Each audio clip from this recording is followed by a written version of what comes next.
तो एक माई को 6 बच्चे अंधे थे, एक को आंख थी, तो आंख वाले को पकड़ के ले गई डॉक्टर के पास। डॉक्टर क्या करे, डॉक्टर साहब इसकी आंखें निकाल दो। बोला पागल है तुम, तुम्हारे 6 बच्चों को वैसे आंख नहीं है, तेरे को भी नहीं है, और तू इसको एक को आंख है तो उसकी भी निकलवाना चाहती। बोला इसलिए ना, ये तो इधर उधर भाग जाता है, अंधे तो एक ही जगह बैठे रहते, ये भागता है इधर उधर, इसको पकड़ो और इसकी भी आंखें निकाल दो तो ये भी एक ही जगह रहेगा। तो मैं इनको टटोल के खाना वाना दे देती, क्योंकि मैं भी अंधी, तो दुनिया अंधी, उसकी औलाद अंधी। एक गुरु खाली आंखें देता है तो उसके पास भी कहते इसकी आंखें निकालो, इसको भी विवेकहीन कर दो, अच्छा है, इसको आंखें मिल जाएंगी तो दौड़ेगा, फिर तुम्हारे पास फिर आएगा फिर आएगा। तो कोई हमारे पास सच के लिए आते भी है जल्दी जल्दी, तो कहेंगे उनको गुरु ने जादू कर दिया। मतलब सारी दुनिया में जो वो जादू मंत्र देख के आए हैं, तो सोचते हैं यहाँ भी जादू करते हो। अरे भाई हमारे हाथ देख लो, कोई चीज दिलवा, घर की तलाशी ले लो, कोई जादू की चीज हम रखते ही नहीं। ना अंगूठियां पहनते, हरी नीली पीली जो पहनते वो लोग,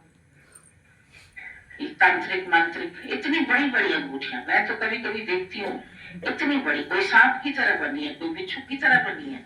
हम भी ध्यान देते हैं कि ये पहने क्या है ये लोग, कोई हरे पत्थर, कोई लाल पत्थर, कोई कैसे पत्थर, पत्थर ही बदलते हो, ये पत्थर फायदा करेगा, ये पत्थर फायदा करेगा। मैंने बोला जब से पहना फायदा हुआ क्या है, लोग कई आते हैं हमारे पास, हमको कहा गया ये फलाना पत्थर पहनो, हमको कहा गया ये पत्थर, पत्थर ही फायदा कर दे तो किस्मत तो कुछ नहीं है।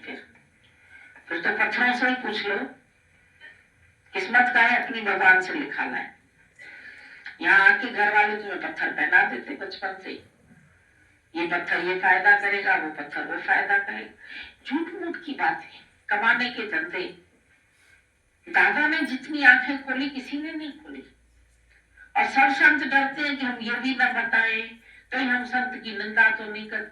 दादा से भी लोग कहते थे आप संतों की निंदा कर, दादा ने बोला संत की निंदा तो होती ही नहीं है, निंदा होती है संत की। संत तो प्योर है, उसकी कौन निंदा कर सकता है, और करे भी तो संत को लगती नहीं, संत तो अलग है उसी से। बाकी जो असंत है वो भी तो हम तुम्हें समझाएं कि सच को समझो, झूठ को भी समझो। एक गेहूं हम लोग खरीदने जाते थे तो देखते थे इसमें डीडीटी की बात तो नहीं है, ये भुनी हुई तो नहीं है, ये तो ऐसी तो नहीं है। एक गेहूं खरीदने के लिए 10 दुकान घूमते थे। अब तो आजकल तो आटा चल गया, यानी गेहूं देते हैं, गुण देते हैं, जो देते हैं सब लोग खा लेते। लेकिन पहले जाते थे तो देखते थे, चावल अभी भी ऐसे लेते हैं तो उसमें सुन के देखते हैं भाई इसकी खुशबू नए है पुराने हैं, रखे हुए हैं कैसे है, तो इनको तो टेस्ट करते हैं। तो गुरु तो जो मिला कर्म में वो कर लो, पति भी जो मिला कर्म में, दूल्हा मिले, लंगड़ा मिले, अंधा मिले, कर ले बेटा, कहाँ तक हम तुम्हें रखेंगे, हम लोग तो मर जाएंगे ना, फिर अकेली कैसे रहोगी। तो क्या लेके दे रहे हैं, बिल्कुल परमानेंट गारंटेड पति है, बिल्कुल नहीं मरेगा उसके होते होते, कोई गारंटी लिखवा के दे दे हमें कि वो मेरे जीते जी तो नहीं जाएगा, मेरे को छोड़ गया तो जाएगा नहीं। वो भी चले जाते, दुनिया रहने बसेरा। एक दिन शादी करती है लड़की, 4 दिन में विधवा होके आती, 3 दिन में होके आती, 3 महीने में होके आती है। फिर क्या करते, फिर माँ बाप रखते, फिर बेटे सेफ रखते क्यों। मन नहीं फंसाना चाहिए, मन नहीं फंसाना है। रिश्ते बाहर के नुकसान नहीं देते हैं, उनसे कोई तकलीफ नहीं होती है, लेकिन मन में जो मान बैठते हो वो तकलीफ होती है। मन से रिश्ता जोड़ो भगवान से, और बाहर से दुनिया के साथ भले बैठे हो चलेगा, लेकिन मन रखो गुरु के ज्ञान में, गुरु में। दीदी अभी गुरु जी बता रहे थे कच्चे गुरु की बात, कि कच्चे गुरु भी उसमें आ जाते हैं, तो वो मतलब तुम्हें रहने ही नहीं सिखाते हैं। तो ये कच्चे गुरु और पक्के गुरु मतलब ये जो सिर्फ ज्ञान तो देते हैं लेकिन हमें जागरूक नहीं करते। जगाते नहीं हैं। बाहर से ज्ञान तो सुनाते हैं, लेकिन हमें जीवन मुक्त नहीं करते, हमें छुड़ाते नहीं हैं। ज़्यादातर गुरु ऐसे ही हैं, ज्ञान देते हैं लेकिन किसी को जीवन मुक्त नहीं करते और फंसा कर रखते हैं, बल्कि नाम दान देकर फंसा लेते हैं और मंत्र दे देते हैं और ऐसी ऐसी बातें बताएंगे डराने की, जिससे तुम इधर उधर ना जाए। पर गुरु ने हमको इस जाल में नहीं फंसाया। ये जाल है, जैसे माया जाल है वैसे ही ये सतोगुण का जाल है, तो और भयभीत कर देते हैं। पर सच्चा गुरु हमें मुक्त करता है। सच्चे गुरु की पहचान ही यही है। गुरु मिला तब जानिए, जब मिटे मोह मन आप। जब मन से मोह और दुख हमारे खत्म हो जाए, गुरु का मिलना तभी जानना। अगर मन में मोह है, मन मोह में तड़प रहा है, परेशान है, संसार की छोटी छोटी बातों को लेकर भी दुखी है, आज छोटी हो या बड़ी हो, पर संसार से दुखी है, संसार का कोई दुख सुन लेता है तो परेशान होता है, इसका मतलब हमने ज्ञान को समझा ही नहीं। गुरु रोज बता रहा है कि जगत मिथ्या, और हम जगत को सत्य जान रहे तभी दुखी होते हैं। तो जगत में तो सब कुछ होगा, संसार में कोई नहीं बताता ये बातें, कोई भी संत नहीं बताएगा। सब और फंसाएंगे, ये कहेंगे ये व्रत रख लो, एकादशी का व्रत रखो, फिर पूर्णिमा का व्रत रखो, फिर इस दिन ये पूजा करो, नहीं कराना इसीलिए तुम्हारे साथ ऐसा हो गया। कोई नहीं बताएगा एकादशी का मतलब क्या है, एकादशी का दिन क्यों आता है, एकादशी का रहस्य क्या है, एकादश होता क्या है। कथाएं और सुना देंगे तुमको उलझाने के लिए कि तुम जीवन भर उसी में ही अटके रहे, आगे नहीं बढ़ते। सारी जीवन ऐसे ही तो बीत रही है सबकी। बताओ, कभी ज्ञान में, कभी धर्म के रास्ते हम आगे बढ़ते हैं? जिसने जो बता दिया वहीं तक रुके रहे। यहाँ गुरु कहता है रोज आगे बढ़ो, रोज हमको मंजिल तक लेकर जाता है कि अभी यहाँ तक तुम्हारी मंजिल नहीं है और आगे बढ़ना है। तभी तो लगता है आज भी ज्ञान सुनना जरूरी है। कल भी सुना था ज्ञान, यही वाणी सुनी थी कल भी, पर आज भी इस वाणी को सुनकर कुछ नई बात निकल कर आई है। कल हम सारे विषय को नहीं समझ पाए, पर आज सुना तो आज और नए तरीके से समझ आई कि गुरु भी कितने तरीके के हैं। और ये केवल गुरु जी थोड़ी ना बता रहे, तो गुरु नानक ने भी बोला है कि काचे गुरु से मुक्त ना होइए, सांचे गुरु का सुन उपदेश, तो पार ब्रह्म निकट कर देख। ये तो गुरु नानक ने भी बताई है। गुरु कैसा होना चाहिए? गुरु माना जो हमारा मार्गदर्शन करे। गुरु माना केवल वो नहीं जो हमको खाली मंत्र थमा दे। यहाँ पर गुरु हमारे साथ जो इतनी मेहनत करता है, तो उसकी मेहनत का क्या फल दे रहे हैं? मेहनत तो बहुत ले रहे हैं। गुरु जी ये भी कर दीजिए, यहाँ भी एक डायरी लिख कर दे दीजिए, एक पत्र भी लिख दीजिए। तुम गुरु का इतना भी कहना ना मानो, प्रेम ही ना करो, और गुरु से इतनी मेहनत लेते हो। आज भी बुला लो, कल भी बुला लो, हम आए ना आए वो अलग बात है, पर आपको तो बैठना ही जरूरी है। तो हम ये देखें कि क्या हम गुरु के ऋण से कभी उबर पाएंगे? और बिना पाई पैसे के आज कौन मेहनत कर रहा है? आज बताओ। अगर ऑनलाइन क्लास भी मिल रही है ना हमको, योगा क्लास भी मिल रही है, वो कुछ ही दिन देते हैं, उसके बाद फिर उसका भी वो पे करवाते हैं। फ्री जो क्लासेस होती है बहुत एक लिमिटेड टाइम के लिए होती है। आज दुनिया में कोई चीज़ फ्री मिल रही है? आपको पानी फ्री मिल रहा है? पानी का भी कितना, देखो आज बॉटल आती है आपके घर में, जो आप कई लोग तो आरओ लगाया है, आरओ की भी मेंटेनेंस है। आरओ केवल लगाना ही थोड़ी ना होता है, हर चीज़ को, हर चीज़ की मेंटेनेंस होती है। आज पानी भी फ्री में नहीं है। जो मिट्टी मंगाते हो ना पौधों के लिए, मिट्टी का भी मोल है। हर चीज़ पैसे से मिल रही है आज के समय में। कोई चीज़ आपको फ्री मिल रही है क्या? एयर प्योरीफायर लगाया लोगों ने, अभी तक तो ऑक्सीजन तो मिल रही थी फ्री में, अब उसके लिए भी पे करो, उसकी भी मेंटेनेंस होती है। ऐसे थोड़ी ना चलता ही रहेगा। कोई मशीन ऐसी नहीं है जो तुमने लाके लगा ली और उसका कोई आपको पैसा ना देना पड़े। हर मशीन की मेंटेनेंस है, कराते हो तुम, और इस मशीनरी की भी मेंटेनेंस है। पर आज गुरु जो हमको तत्व ज्ञान दे रहा है, बोला उसकी हम कदर नहीं करते कि आज वो हमको आखिर क्यों बता रहा है, क्यों हमको मोह से मुक्त कर रहा है। क्योंकि मोह बंधन का हेतु है।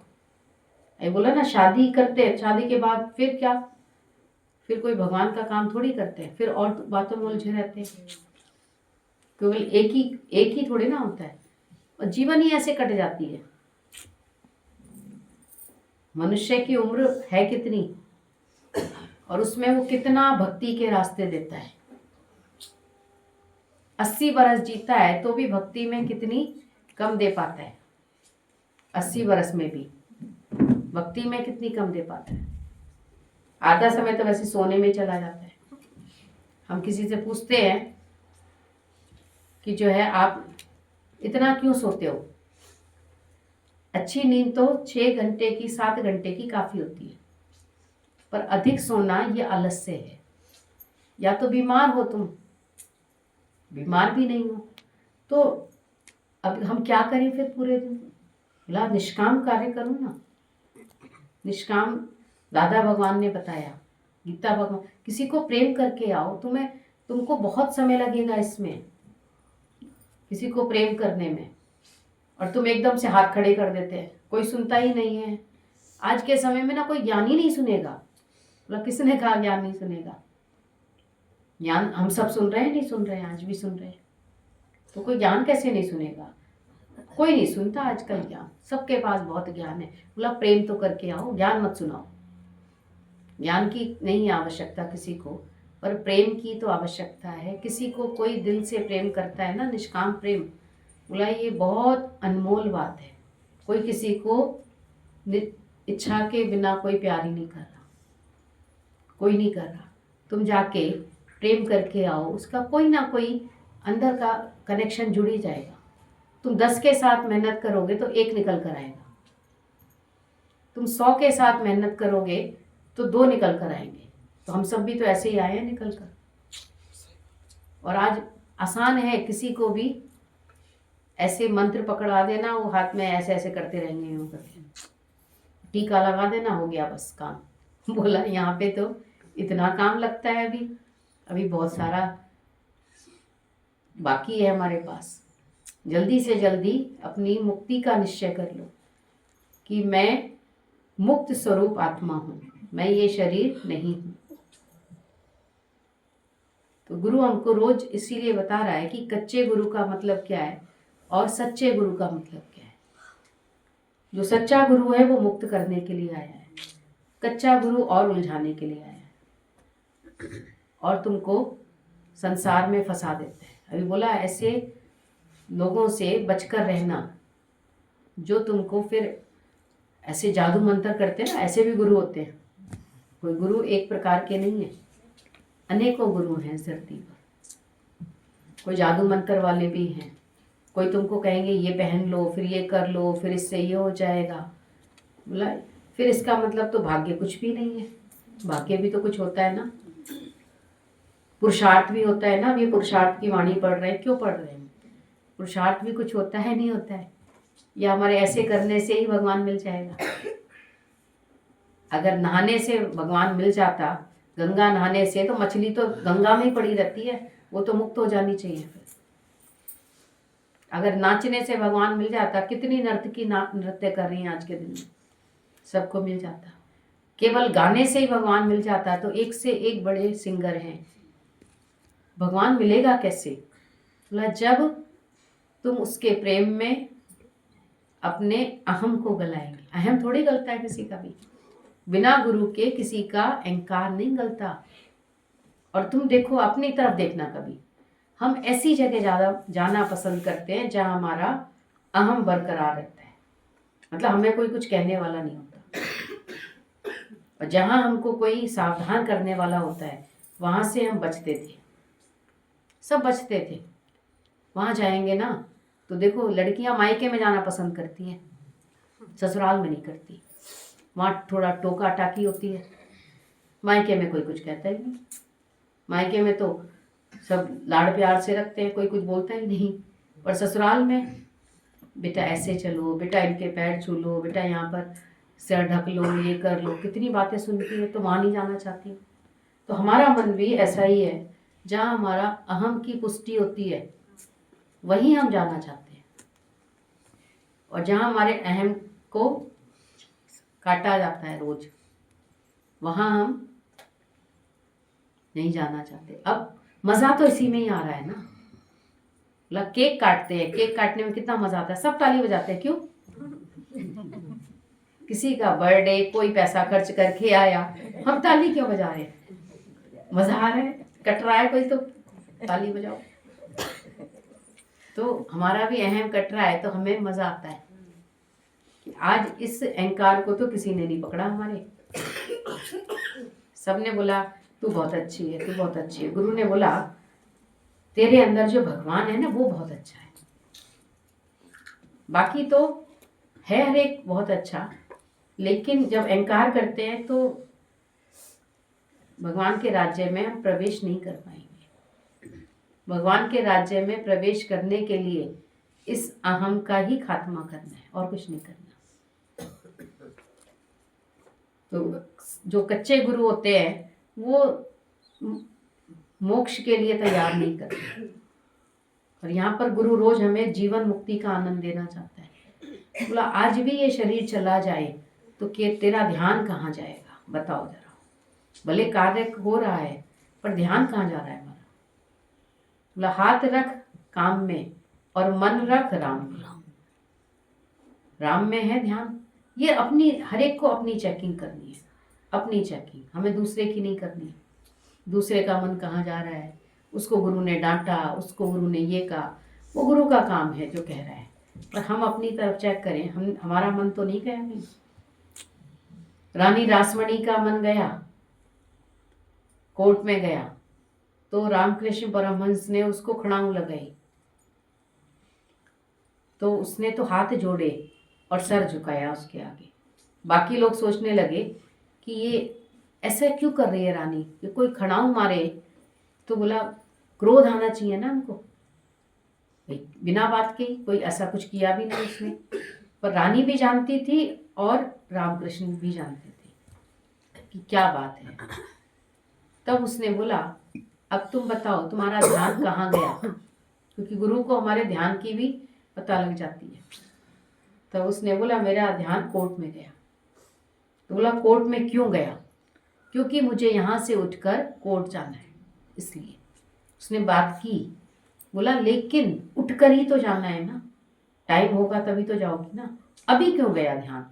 तो गुरु हमारे ध्यान पर भी इतना ध्यान रखता है कि तुम्हारा ध्यान भटक क्यों रहा है। थोड़ी देर तो अपना ध्यान एकाग्र करो। सबका ध्यान इतना बिखरा पड़ा है आजकल, इतना बिखरा है। तो बोला कैसे वो सत्य परमात्मा हमारे अंतःकरण में विराजमान होगा? हिलता हुआ तख्ता हो तुम उसमें बैठोगे? कुर्सी है उसके 3 पाए पूरे हैं, चौथा थोड़ा कम है, मतलब हिल ही रहा है खाली, टूटा हुआ नहीं है, तो भी नहीं बैठोगे तुम। आप बैठ नहीं सकते। आप कहोगे नहीं भाई हम अनकंफर्टेबल फील कर रहे हैं, नहीं मतलब हमारा को ठीक नहीं लग रहा, तो नहीं बैठोगे। बोला भगवान बैठेगा तुम्हारे अंतःकरण में? अगर अंतःकरण तुम्हारा डामाडोल है, तो हिल रहा है, मन कहीं जा रहा है, ध्यान कहीं जा रहा है, तो इतनी वृत्ति हमारी, इतना प्रेम गुरु से क्यों नहीं है? जितनी संसार में है हमारी। बस इतना ही तो किया है गुरु ने, और क्या किया है? और गुरु ने कुछ लिया है हमसे? बोला यहाँ तो गुरु हमसे पैर भी नहीं छुआता, हाथ भी नहीं जुड़वाता। बोला हाथ भी जोड़ने की आपको ज़रूरत नहीं है।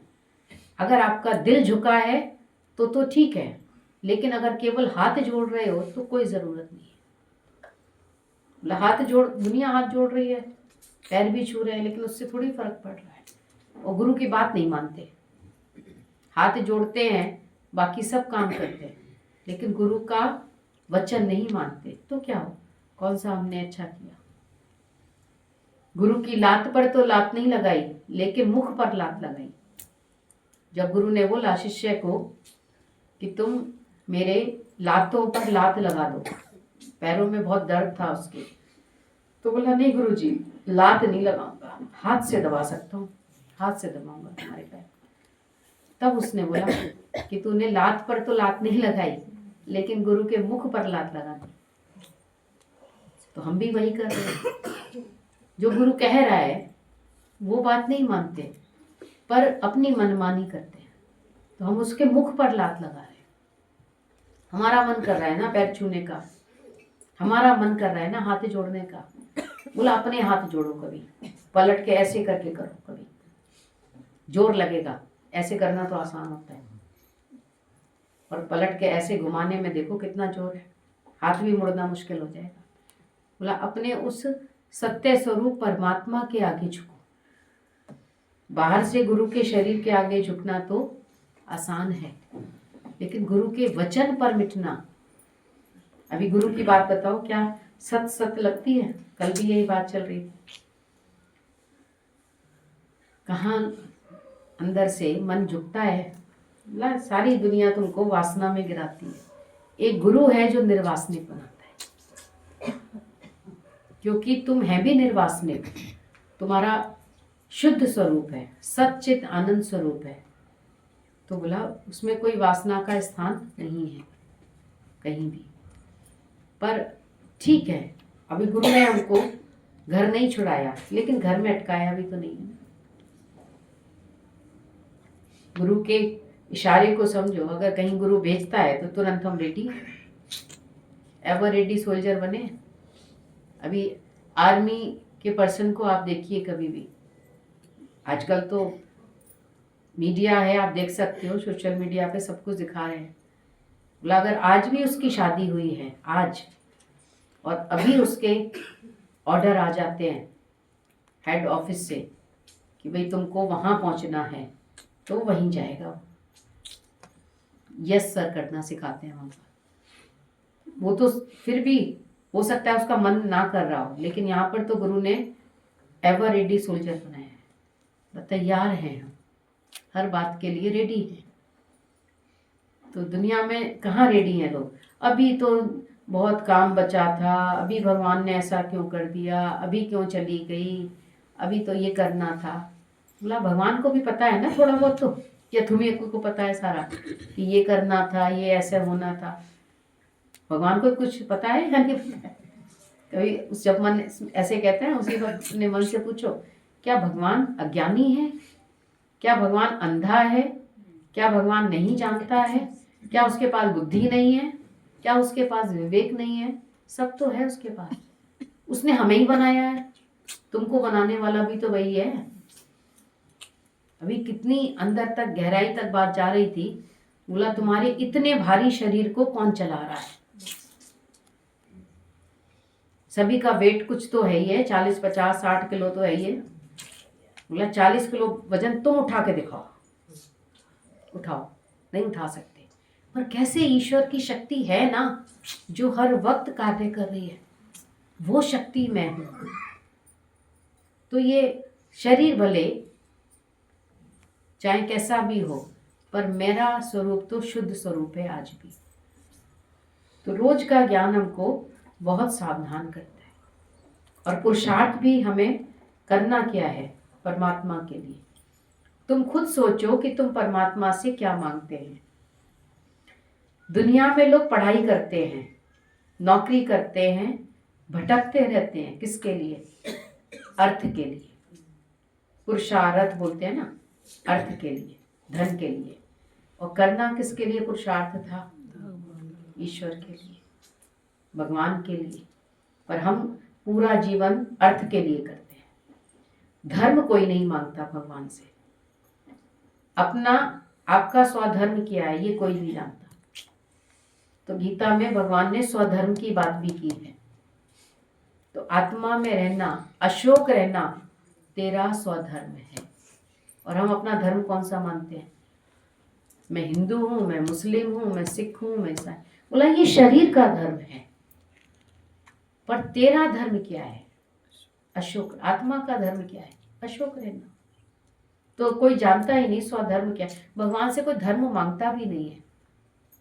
सब बात करते हैं धन की, घर की, नौकरी की, पर फिर भी भगवान तो दे ही रहा है। प्रारब्ध का हिसाब किताब सबको दे रहा है। अगर नहीं बात करता ना कोई, फिर भी भगवान कुछ नहीं कहता। लेकिन करनी तो चाहिए ना हमको। आपका स्वधर्म क्या है ये कोई नहीं जानता। धर्म के लिए कौन क्या करता है? काम, अर्थ और को धर्म और मोक्ष के बीच रखा गया है। ये ऐसे आते हैं ना, धर्म, अर्थ, काम, मोक्ष।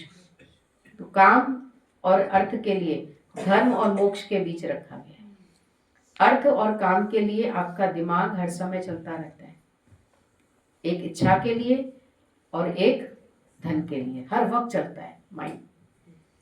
कैसे कमाएं, कैसे रखें, कैसे ये करें, कैसे दुनिया बढ़ाएं, कैसे ये करें, ये पूरे दिन जीवन हर वक्त चलता है ना। तुम बैठे होते हैं सत्संग में, लेकिन ध्यान रहता है तुम्हारा अभी भी माया में। हर वक्त दिमाग अर्थ और काम के लिए चलता है, धर्म और मोक्ष के लिए किसी का नहीं चलता। तो कभी किसी ने ईश्वर से मोक्ष मांगा है क्या? ये 4 साधन बताए हैं मोक्ष के।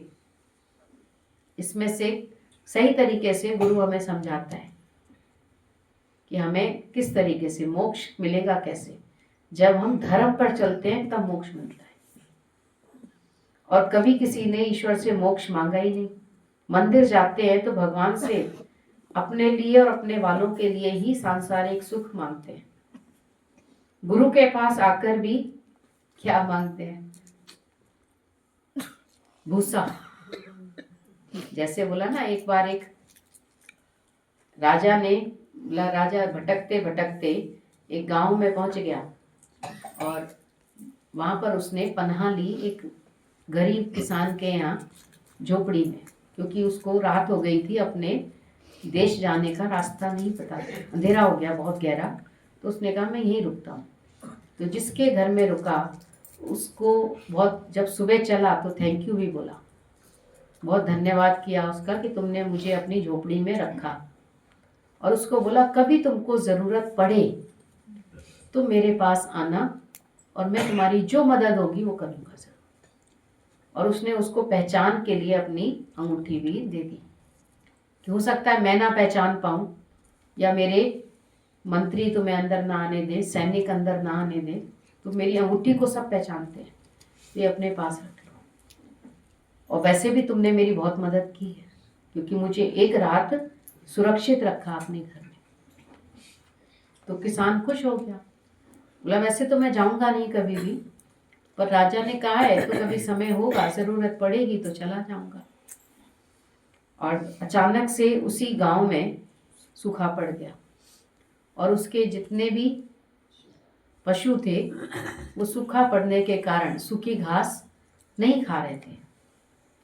तो अब उसको याद आई फिर राजा की, पशु मरने लगे और गरीबी बढ़ने लगी। तो उसने बोला चलो राजा के पास जाता हूँ। पहले तो कोई राजा के पास जाने ही नहीं दे रहा है। फिर उसने वो अंगूठी दिखाई, उसको देखकर सबने बोला अच्छा ठीक है, वे राजा की अंगूठी है। पहुंचा राजा के दरबार में। अब उसको देखते ही राजा को लगा कि आज ये कुछ भी मांग सकता है, क्योंकि मैं तो वायदा करके आया था इससे कि कुछ भी लेना, तुम जब भी जरूरत पड़े मैं तुम्हारी मदद करूंगा। पता नहीं क्या मदद लेगा आज मुझसे। पर उसने वहां जाकर बोला, राजा ने बोला क्या चाहिए तुमको, क्या मैं तुम्हारी मदद कर सकता हूँ? तो बोला राजा साहब मेरे जानवर मर रहे हैं तो वो मुझे 2 बोरी भूसा दे दो। राजा सोचता है मैं तो कुछ कुछ और भी सोच के बैठा था, आज पता नहीं क्या मांग लेगा। खजाना भी मांगे तो देना ही पड़ेगा, क्योंकि मैंने इसको प्रॉमिस किया है। तो बोला ऐसे ही हम भी हैं। हम भी जब जाते हैं भगवान के पास, गुरु के पास आते हैं, तो मोक्ष नहीं मांगते। मनुष्य जन्म में मोक्ष के अधिकारी है सब, लेकिन कोई मोक्ष मांगता ही नहीं भगवान से।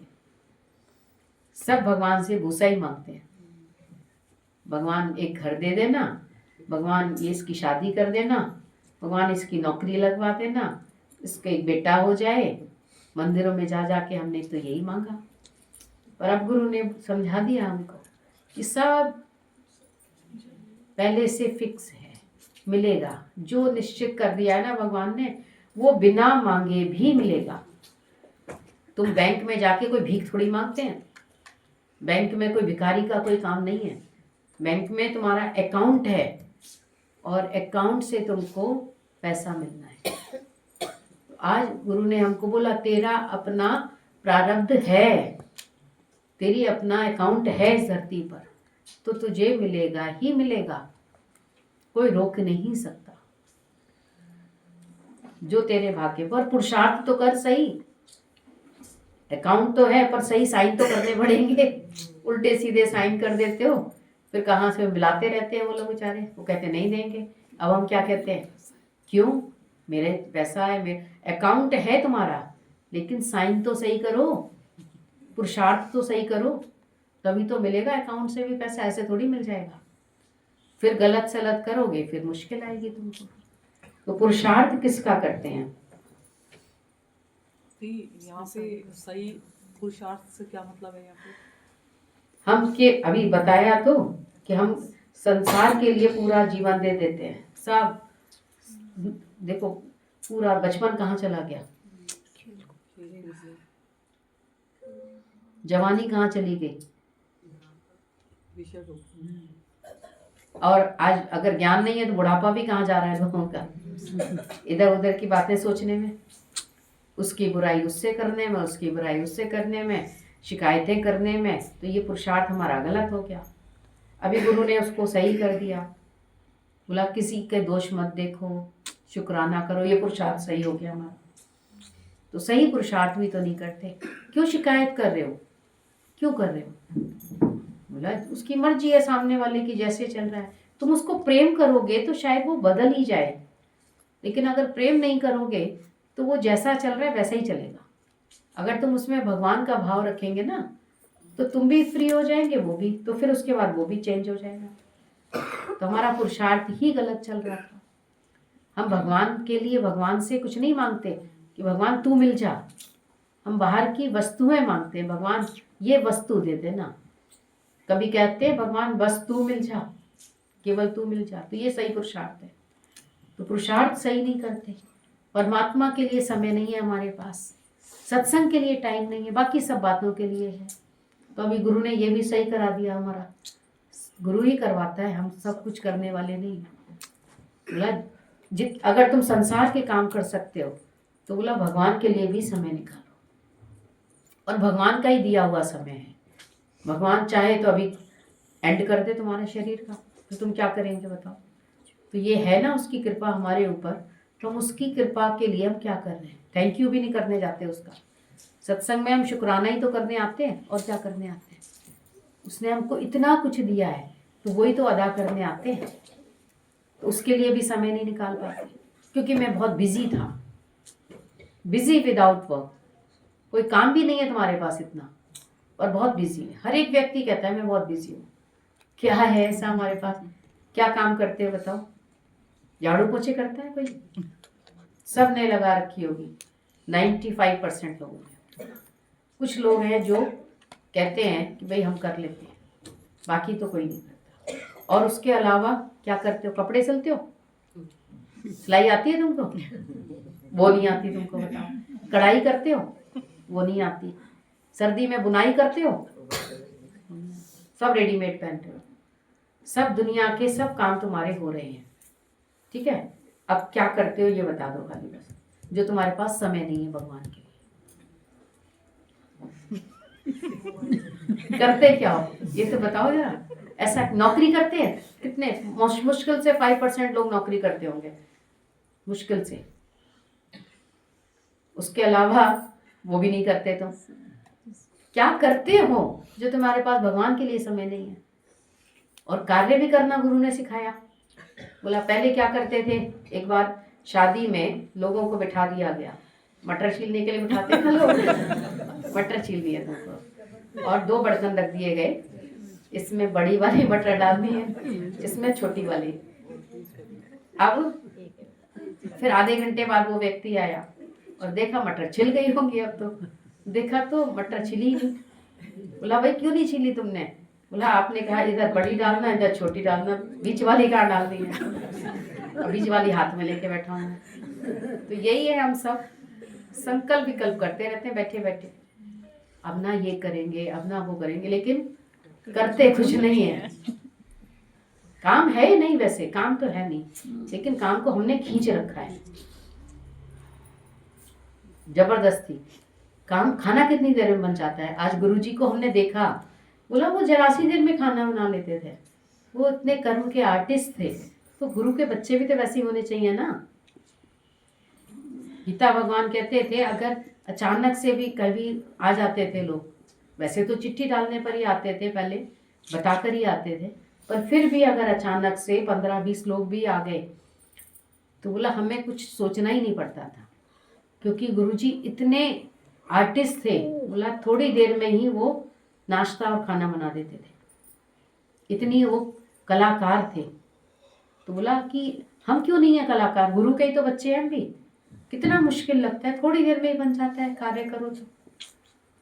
तुम उसी काम को खींच के करते हैं बहुत। पहले बता देती ना, अरे पहले क्यों?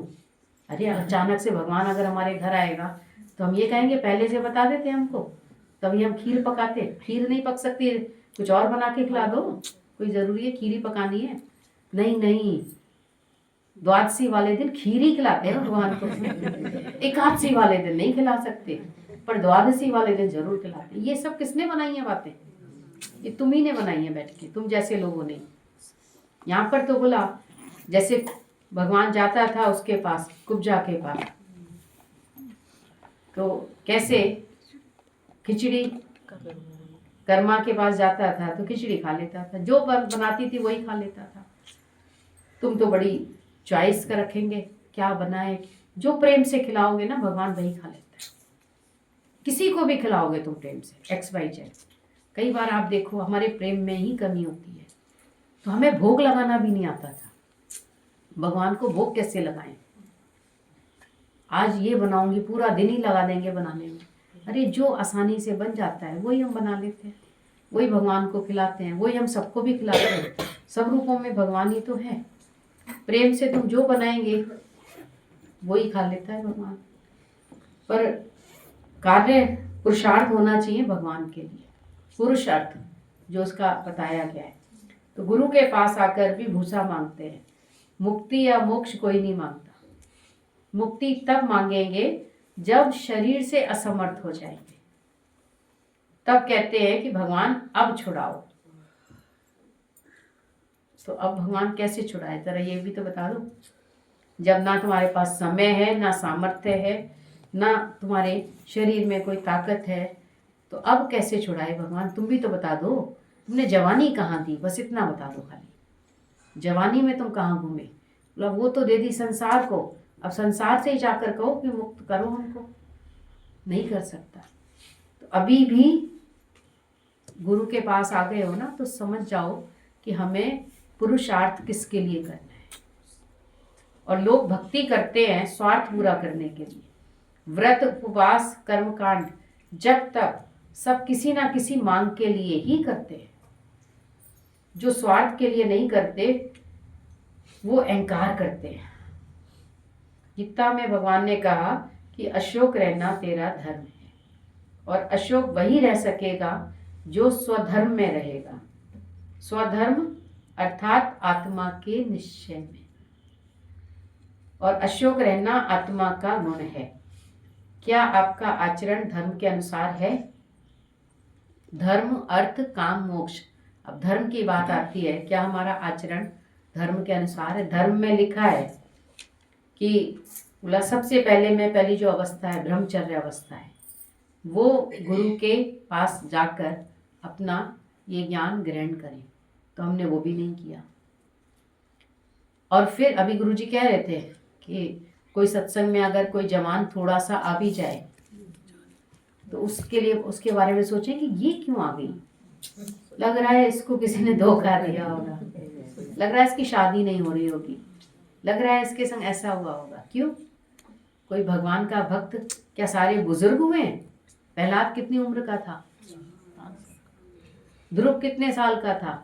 मीराबाई को किस अवस्था में कृष्ण से प्रेम करने लगी? कौन सी अवस्था थी उसकी? सारे भक्तों को देखो तो सही। बोला जिसको प्रेम हुआ भगवान से, बोला वो पहले ही हो गया। तभी तो इतनी यातनाएं मिलने पर भी उसने शिकायत नहीं करी, किसी भक्त ने कोई शिकायत नहीं करी। और हम रात दिन भगवान से शिकायत ही करते। तो हम भक्त हुए? पहले तो ये बताओ, नहीं हुए। तो हम धर्म से जुड़कर क्या कार्य कर रहे हैं? धर्म पर भी पूरा नहीं चल रहे हैं।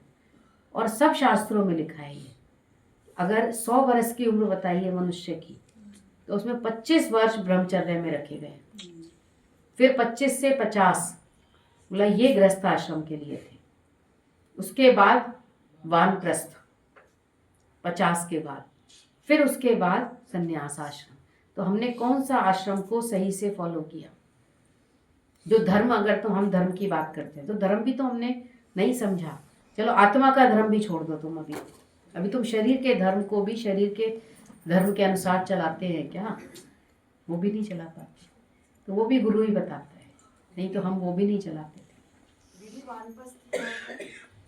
वन में प्रस्थान कर जाना, तो बोला गृहस्थ तुम्हारा पूरा हो गया, बच्चे हो गए, उनकी शादी हो गई, अब वो आपे ही कार्य करेंगे, अब तुम वन में प्रस्थान कर जाओ। तो यहाँ पर गुरु ने बाहर से वन में प्रस्थान नहीं करवाया, लेकिन अंदर से वन में ही पहुंच गए हम। वन में प्रस्थान करने का मतलब क्या होता है कि जैसे भी भगवान रखेगा, जो देगा खाने के लिए वही खाएंगे। तो अगर घर में भी हम वन की तरह रहते हैं तो बोला वानप्रस्थी है ये, ठीक है, जो अब शरीर को ठीक लग रहा है वही खाते हैं। नहीं अभी तो ये जरूरी है खाना, बोला वो खाओगे तो हजम नहीं होगा। पूरी पकवान कहाँ हजम होएंगे ज़्यादा? मन तो खाना चाहता है लेकिन वो हजम तो नहीं होगा। तो वन में प्रस्थान का मतलब था, वन में क्या चीज़ मिलती है? फल ही मिलते हैं ना, फल फ्रूट ही मिलते हैं। तो बोला इस उम्र में हमको ये ज़्यादा खाना चाहिए। जैसे उम्र बढ़े तो बोला अनाज कम कर दो और फलों का आहार कर लो, उससे भी जीवन अच्छा चलता है। और उसके अलावा एक तो ये तो खान पान ही हुआ खाली, उसके बाद में फिर जहाँ रहने को मिलता है वहीं रह लेते हैं। जैसा भी क्या मिलेगा वन में? कौन से सुख के साधन होंगे? कुछ नहीं होंगे। तो बोला ज्ञान के बाद बोला गुरु ने इतना हमको सावधान कर दिया कि अब जैसे भी मिले वैसे ही खुश होके रहो। जहाँ भी शयन करना पड़े तो हमारा कोई दिक्कत नहीं है, हमको सोना पड़े रहना पड़े तो वन में ही प्रस्थान करना है। तो धर्म के अनुसार ही कार्य होना चाहिए। तो आपका आचरण धर्म के अनुसार है क्या? क्वेश्चन मार्क लगाया है। अर्थात क्या आप अपना आप जानकर सबसे प्रेम करते हैं? धर्म के लिए पुरुषार्थ ये होना चाहिए, अपना आप जानकर सबसे प्रेम करना। तो क्या हमने ये धर्म का आचरण किया या इनकार करके ही किया? सबसे प्रेम करते हैं, उसमें भी इनकार करते हैं, मैं नहीं निभाया है अभी तक, ये थोड़ी ना निभाता, मैं ही निभा रही हूँ। देवरानी के साथ भी, जिठानी के साथ मैं ही झुकी हूँ। बोला अपनी ही बड़ाई करता है हर एक व्यक्ति, क्यों? बोला बोलो नहीं, सब भगवान कर रहा है, मैं कुछ नहीं कर रही। तो ये अहंकार जब उतरेगा तो भगवान विराजमान होगा। ठीक है, अभी पुरुषार्थ पूरा नहीं हुआ है। पुरुषार्थ के 4 साधन बताए हैं, धर्म अर्थ काम मोक्ष।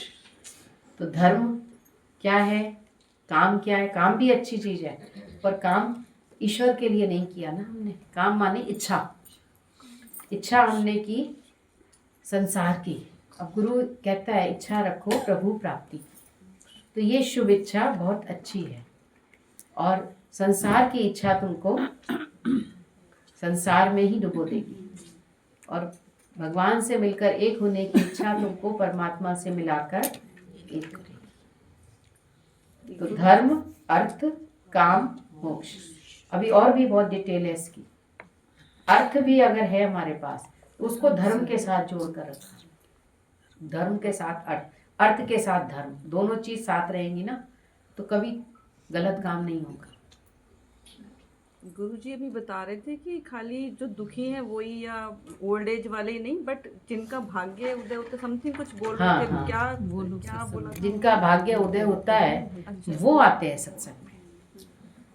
ये नहीं कि कोई बुजुर्ग है तो आ गया भैया, या तो इसका घर में कोई पूछता नहीं होगा ना इसलिए आ गया, या इसको संसार में कोई मान सम्मान नहीं मिल रहा होगा, ऐसा नहीं है। जिसका भाग्य उदय होता है, जिसको भगवान से मिलने का मन करता है, वो आता है सत्संग में। जिसका योग अधूरा रह जाता है वो योग युक्त होने के लिए आता है सत्संग में। केवल ठुकराए हुए लोग नहीं आते यहाँ पर, यहाँ पर राजा लोग आते हैं। है भी ये राज विद्या। नहीं जीवन को बदलना है साधना, दुए सा जीवन मौत है।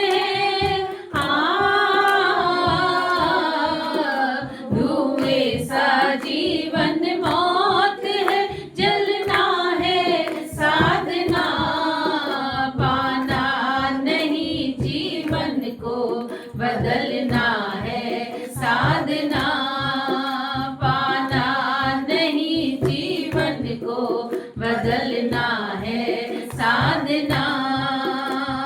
मुड़ मुड़ाना बहुत सरल है, मन मुंडन आसान नहीं। मुड़ मुड़ाना बहुत सरल है, मन मुंडन आसान नहीं। व्यर्थ भभूत लगाना तन का, यदि भीतर का ज्ञान नहीं। व्यर्थ भभूत लगाना तन का, यदि भीतर का ज्ञान नहीं। पर की पीड़ा में मोम सा, पर की पीड़ा में मोम सा, पिघलना है साधना, पाना नहीं जीवन को बदलना है साधना, पाना नहीं जीवन को बदलना है साधना। दुए सा जीवन मौत है, दुए सा जीवन मौत है, जलना है साधना, पाना नहीं जीवन को बदलना है साधना, पाना नहीं जीवन को बदलना है साधना। मंदिर में हम बहुत गए, पर मन ये मंदिर नहीं बना। मंदिर में हम बहुत गए, पर मन ये मंदिर नहीं बना। व्यर्थ शिवालय में जाना, जो मन शिव सुंदर नहीं बना। व्यर्थ शिवालय में जाना, जो मन शिव सुंदर नहीं बना। पल पल समता में इस मन का, पल पल समता में इस मन का, ढलना है साधना, पाना नहीं जीवन को बदलना है साधना, पाना नहीं जीवन को बदलना है साधना। दुए सा जीवन मौत है, दुए सा जीवन मौत है, जलना है